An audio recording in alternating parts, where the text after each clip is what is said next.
Yeah, because I think visitors do care. Visitors Yeah. want to know that the money they're spending is being used for good and that the species that they see in the zoo are also being protected in the wild. And I think that that's the key bit that we've tried to develop is linking the species in our collection to the conservation projects we work with in the wild. So that if you come and you see Sulawesi crested macaques at Dublin Zoo, you can then learn about how you've actually helped them in the wild by visiting that day. Welcome to another episode of Animals, Nature, and You. I am your host, Rick Schwartz, and I am, as always, very glad you're here.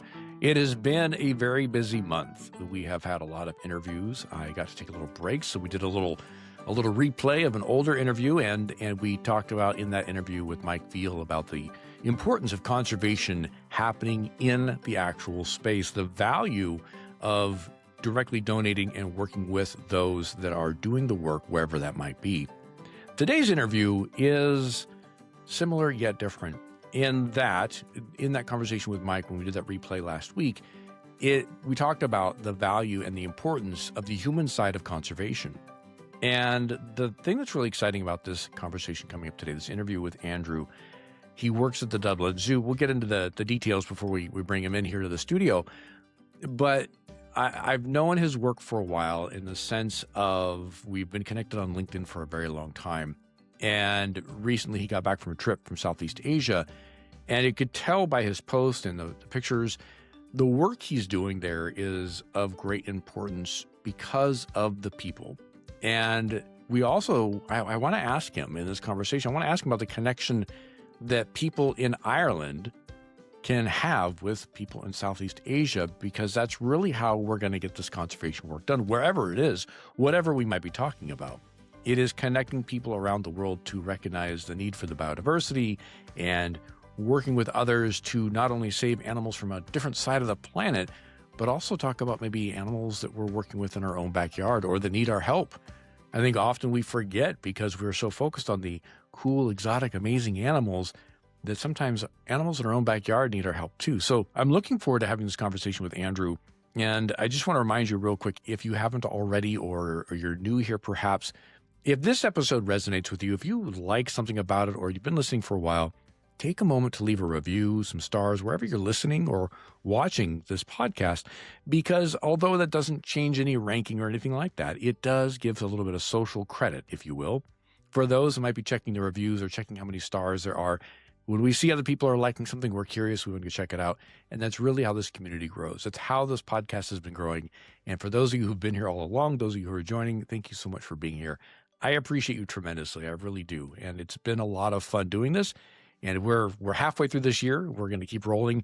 So with that, let me introduce you to Andrew Mooney.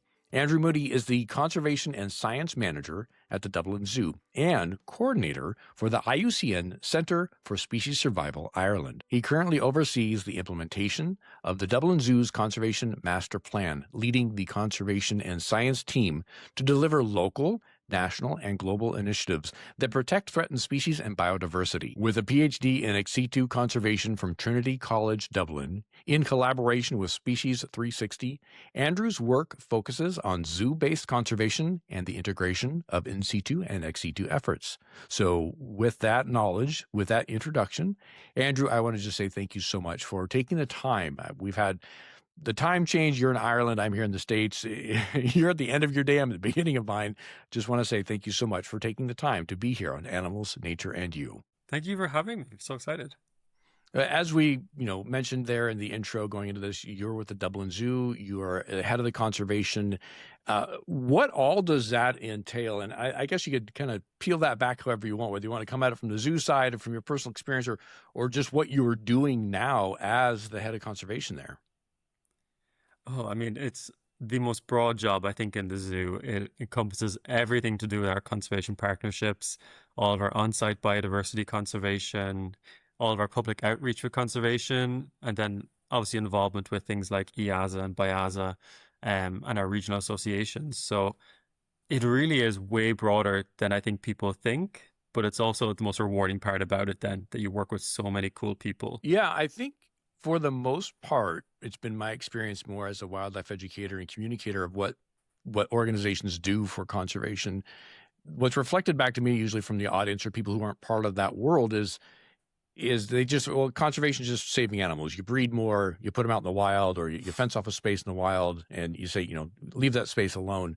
But to your point, it is, you have like multiple hands and multiple pies for lack of a better expression, in the sense that it's about people you work with at the zoo. It's about people you work with in other countries. It is about these different organizations, NGOs, as non-governmental organizations, governmental organizations, and not just Ireland, but then the countries that the conservation is happening. Is that correct? Oh, completely. I think whenever I tell someone I work in the zoo, they're always asking what animals I see and I work with. And I'm like, people. People are the only animals I work with. And honestly, it makes sense when you think about it. Like, conservation is a people problem. It's all because of human activities, what we're doing, what we shouldn't be doing. But it's also what makes it easy then to kind of fix, because all you have to do is work with people, which is what I do, hopefully, to try and fix those problems. Like, there'd be days at the zoo where I don't see a single animal except humans. So it's funny because it's true. I mean, I think a lot of people do have it in mind.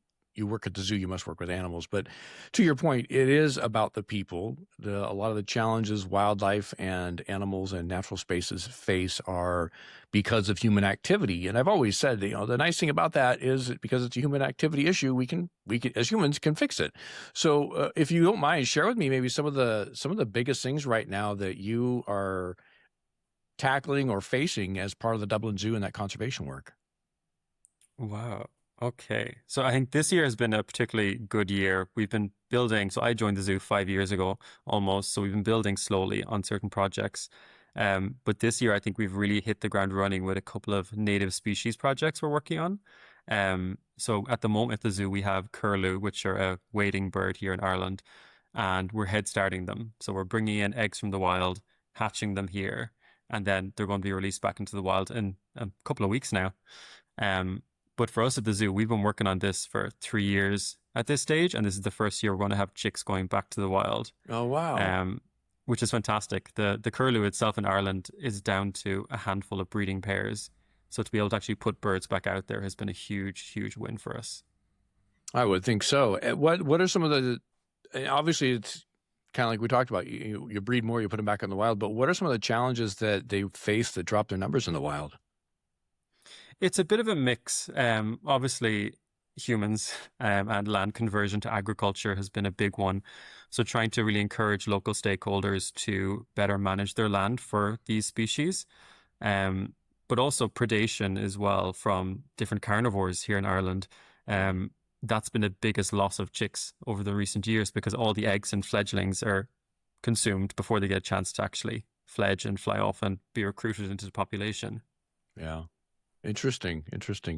So that sounds, obviously you've got the local project there, and that's one thing that's always been important.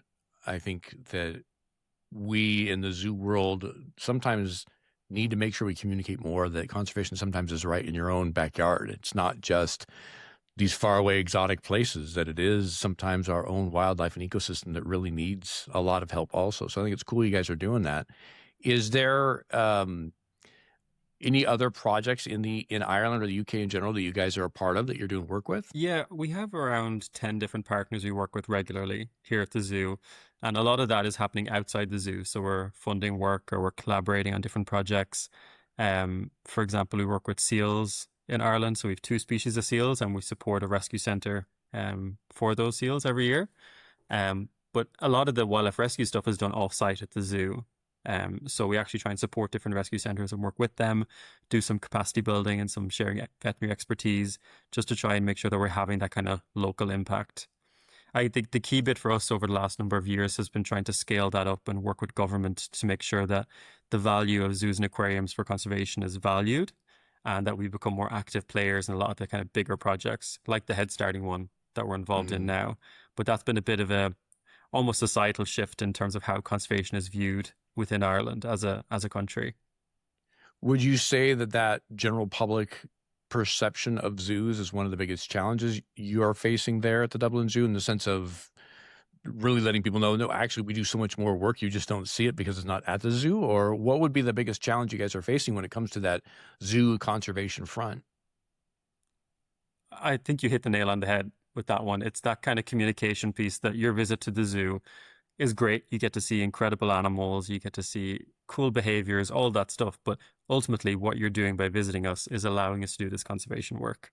Whether it's at home, right outside our doorstep, or whether it's in Southeast Asia, for elephants or orangutans, we don't always communicate that as best as we could. And I think that's the key bit for me, is actually getting the conservation work we do into the eyes and ears and of the visitors, to make sure they know that they can trust us.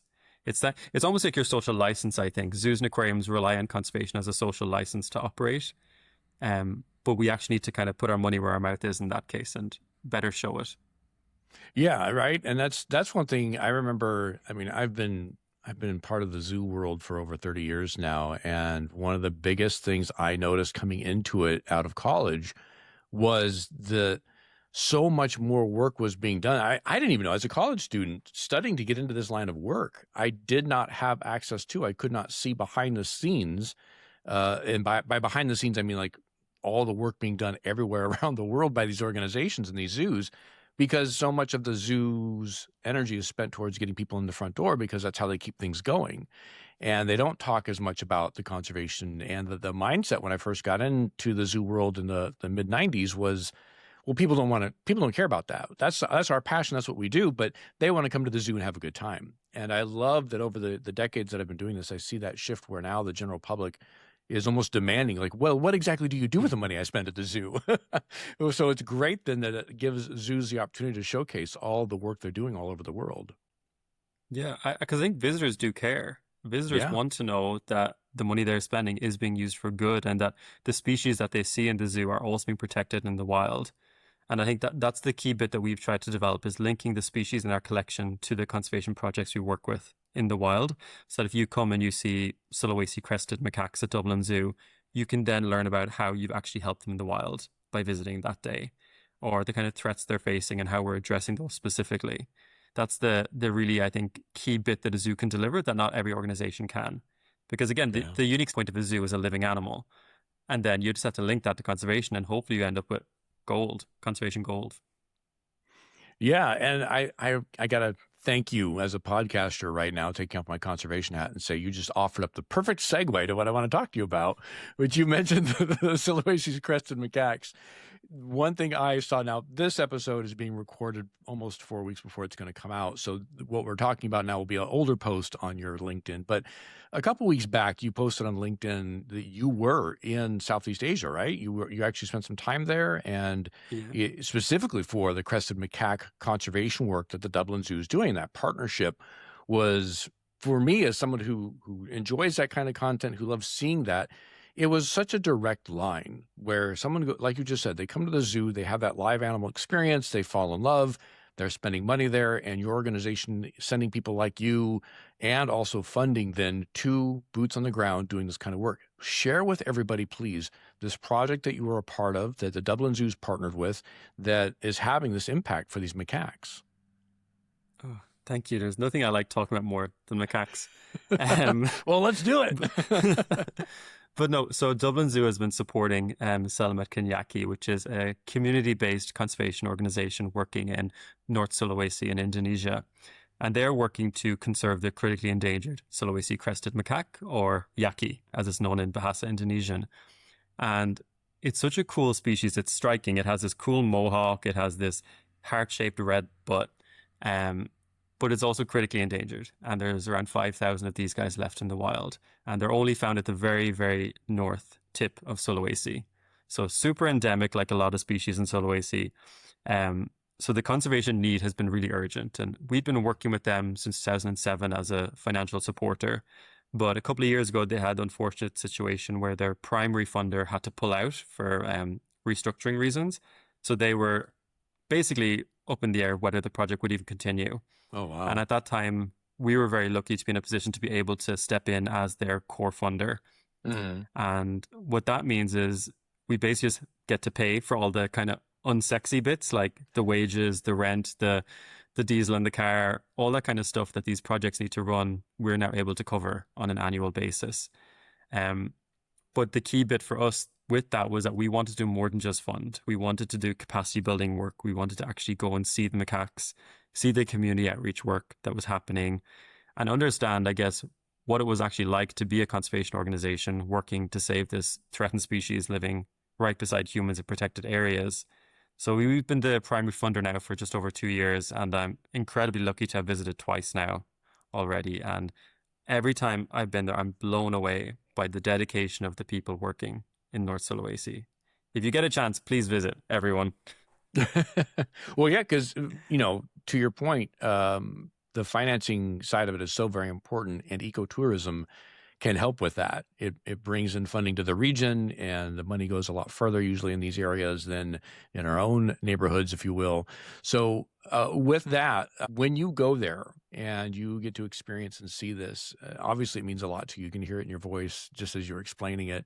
What are some of the challenges right now specifically that they're working on for these macaques? I think the biggest one that especially Selma Kenyaki is working on is really trying to build a sense of pride and ownership over the yaki and all of North Sulawesi's biodiversity. When I was there, they had a program that was ongoing, which was visiting every single school around a protected area to introduce the Mm. macaque to the the macaque to the students, and encourage them to actually take ownership and pride. And they have this phrase, it's Jaga Hutan, Jaga Yaki, and it's save the forest, save the yaki. And Ah. it's that kind of community ownership that they're really trying to build in because although most of these people live alongside protected areas, they don't always see the macaque. Some kids had Mm. never seen the macaque, but their actions were having a direct impact on the macaque. And I think that that's the key bit that they've been working on is working with those younger people and really building that pride. Yeah, I think that's important just from my own experience. What I've seen a couple times going to Africa, I remember there was the conservation organization we were visiting. They specifically sponsored school groups to go out on a safari bus. So not quite like the large buses we have in America or Ireland, but their version of a bus, and take the kids actually out to see wildlife that because they're in a community or a city, they don't necessarily even know they have such amazing wildlife in their own backyard. They've heard of it, but they've never seen one. And to your point, then the value of them having that connection is the same value we were talking about someone going to the zoo and seeing these macaques in person there, having an emotional attachment to it, and then being activated to participate in conservation. So what a great thing to do to go out there and give some of that direct connection and ownership, that sense of this is a part of my neighborhood. This is a part of my culture, to add in that more like impactful behavior on the community's part amongst those species. That's so cool. And I think one thing that's shocking to me is that most of them, they have no idea that the macaque is endemic to North Sulawesi. Like Wow. to them, if they see it, it's a regular thing. Like some of the national parks, like you can see them really easily, but they really try and drive home that no, this is only found right here in your backyard, in your neighborhood, and that you Mm. need to be really proud of that and work to protect it. Right. And that goes into what we see sometimes here in North America, where it's that people see coyotes or wolves or bears and they're like, oh, well, whatever. But it's like, no, this is actually a really unique opportunity that outside of your own space, other people don't get to experience that. So that's it's funny how the human condition is, how we get used to something and we don't think much of it when actually it is very special. That's so cool. It makes me wonder too, then, so other projects that the Dublin Zoo is a part of, is it a similar approach where it's about getting into the community and doing a lot of work there, or is it different depending upon the project that you're a part of? I would say it varies project to project, but we tend to, when we're looking at projects and species to support, we always try and make sure there's some kind of community and outreach element that goes along with the more direct conservation work, whether it's habitat protection or um, rescuing animals. We always try to have some kind of element to link to the community. And that's just basically common sense at this point, I think, with conservation. Everyone realizes that you can't do anything unless you're looking after the people around the animals as well. Um, and all the conservation projects we work with, they realize that too. That's why they're doing it. It's interesting, going back to the macaque, there's actually two Yeah. projects working in Sulawesi. Selma Kenyaki is completely community based. So they're working with people full time. But there's another project called Macaque Nigra, and they're just researching the animals. So they spend all day in the forest with the macaques. Wow. But then Macaque Nigra and Selma Kenyaki get kind of work together and jointly deliver a lot of work as well, which is really cool to see both. Well, sure, because I mean, you've got the one group out there researching the animal and they can bring that data and information back for then the other group to educate the public about it and share more information. So it's so important. The collaborations are obviously so important. It does make me so a lot of what we're talking about is the human side of it and absolutely the most important part because it's human caused issues that these animals are up against. I want to shift a little bit towards you and ask you, did you come into conservation and this kind of work because you had an interest and passion in animals, or was it you've always had this sort of let's connect people to get things done? Because it seems like everyone kind of has their own story. So I'd love to hear your sort of origin story, how you got into this work. Oh, I mean, it was definitely love for animals. When I was a kid, I loved visiting the zoo, and it was always Dublin Zoo. It's my local zoo. So I knew I wanted to work with animals, and I thought I was going to be a zookeeper. So I went to college, I did my zoology degree, and then I kind of fell into a PhD. And I really Kind of I fell loved into a the PhD. How does one kind of fall into a PhD program? it was Oh no, it just worked out really perfect timing because I was finishing my undergraduate degree and my supervisor at the time had an opportunity to work with global zoo data. Oh, wow. Um, and she had some money set aside and she offered the PhD to me. And I was like, sure, I have nothing else lined up for the next 4 years. Um, and I kind of fell in love with the kind of conservation side of it. And particularly with the data, I fell in love with the kind of bigger approach that we can think of when it comes to zoos and aquariums. Like individually, they're all very impactful, but collectively, they're a superpower for conservation. So at that point, I was like, no, that's what I want my career to do. I want to try and kind of bring together that collective force if I can in any way and harness that power for conservation. Nice, nice. So you got through the PhD, you got bit by that bug for data and collecting things and getting information and all that stuff. Where did you jump right into the Dublin Zoo from there? Did you bounce around? Oh no, I was one of those pandemic people. So I finished my PhD right in the middle of the pandemic. And if you know zoos and aquariums, none of them were hiring during the pandemic.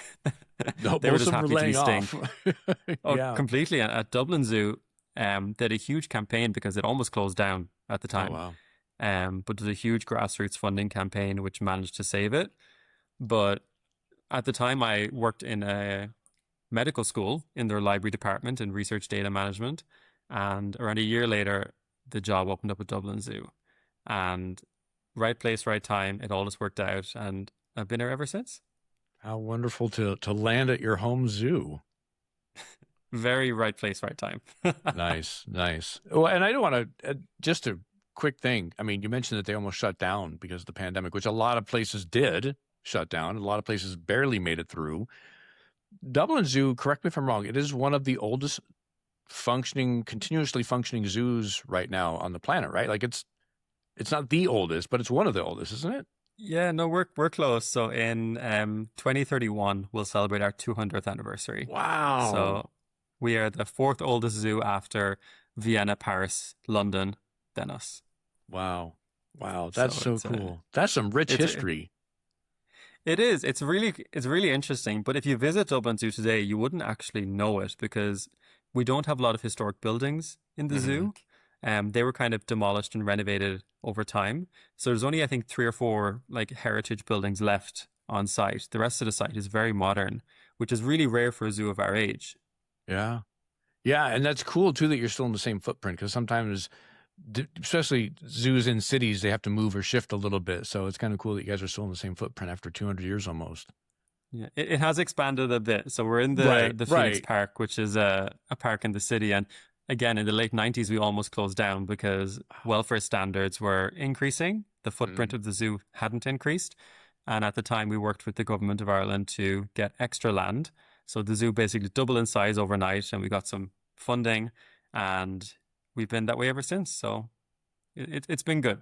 Very cool. Very cool. Well, before we wrap this up, I do want to ask you for your insight on something. It's something I like to ask people in your position that you do a lot of work with people, you do a lot of work for conservation, you understand the big picture. And I think for a lot of people that do this line of work that are in this world of zoos and conservation, for us, we see why this is important, but I'd love to hear from you if you could share with my audience, why is this type of work? Why is conservation, why is this need for coming together, whether it's zoos working together, zoos working with groups across the world, NGOs, government agencies, all of it. Why is this so important? Wow. Wow. I mean, there's so many ways you can take that. Obviously, you could talk about the biodiversity and ecosystem services that they all provide. But I think what I found, especially being in this role and when our focus is on native species so much, that there's such an important value of biodiversity. And people really value knowing that they have biodiversity in their backyard. There's a very strong cultural links in most countries to biodiversity and wildlife. And that sense, again, of ownership and pride is really, really important. And I think it's one of the few ways we can actually help tackle biodiversity loss at a very individual level. And I'm not a psychologist. I don't understand the mechanism behind it, but people want to know that they can go and see a wolf or a bear or a curlew in Ireland. And the idea of losing that really makes us question a lot of ourselves, I think. And for us, I think it's one of the biggest drivers for protecting biodiversity. And it's almost selfish in some ways because we should want to protect it because of its inherent value, but we want to protect it for ourselves just as much, I think. Yeah, very well said. Very well said. And I agree, you know, in the sense that I think I understand your qualification. I'm not a psychologist. I don't know the psychology behind it.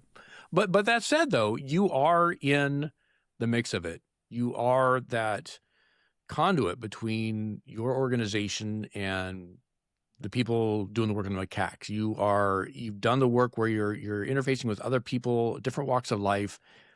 And I think it's fair to say people in your position, people that do the work that we've done over the years, to say, yeah, I'm not a professional psychologist or therapist. I don't understand why, but I can see it, whether it's anecdotal or not. You see it all the time.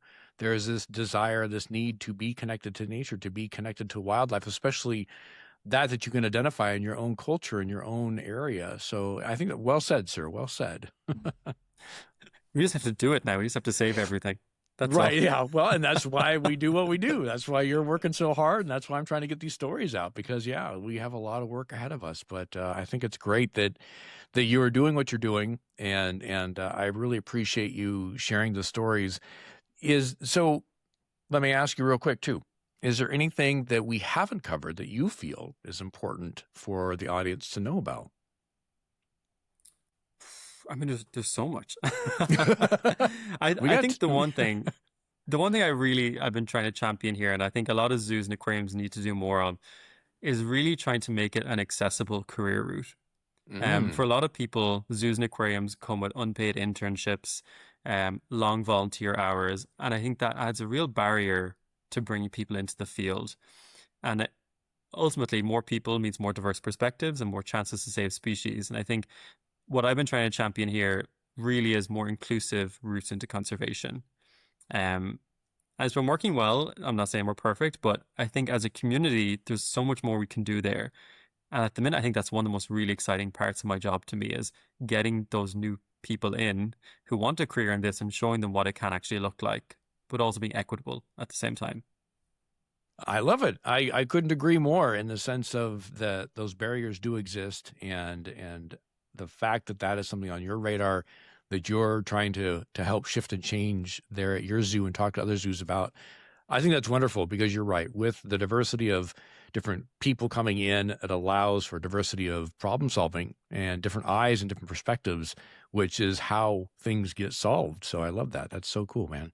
I really appreciate that. No, thank you. We've been trying our best, but a long road to go here even. Yeah, it is. It is. But someone's got to start that trek down that road, so might as well be you. That's awesome. That's awesome. So if people want to find you or get a hold of you, what's the best way? Should I put a LinkedIn link down below or what would you like? Yeah, sure. LinkedIn is easy. I'm always on it. I'm always sharing what we're doing here at Dublin Zoo. Perfect. Well, for those who are listening and or watching, if you check the show notes, we'll have links down below to how to get a hold of Andrew and the Dublin Zoo as well. We'll have the link down there for that and in the social media too. I got to say, I really appreciate you taking the time. I know we had the time change difference between Ireland and here, and I know you're at the end of your very long day. So, Andrew, thank you so very much for taking the time to be on Animals, Nature, and You. I appreciate it. Thanks for having me. And of course, thank you, dear listeners. I appreciate you joining me and Andrew on this curious odyssey that we call Animals, Nature, and You. And like I said during the interview, all of the links will be down below. I'll have the conservation project about the macaques down there, Dublin Zoo, his LinkedIn, and everything else. But I just want to reflect back real quick on this conversation with Andrew and previous conversations with others doing conservation that are part of the zoo world. I spend time on social media. It's a part of promoting the podcast, but also been a big part of my history as a wildlife educator and connecting with people wherever they may be to talk about wildlife and animals. And it's inevitable. Occasionally you come across someone who's going to say, I hate zoos, I hate this, I hate that, I don't like zoos, aquariums, they shouldn't exist, set all the animals free. And the reality is, much to what Andrew said, the importance of zoos is there to connect people to the conservation that's happening and needs to happen in the wild. The zoo doing work, whether it's with their own Head Start program for their birds there in their own backyard at the Dublin Zoo, or the work in Southeast Asia with the macaques, or anything in between and everywhere.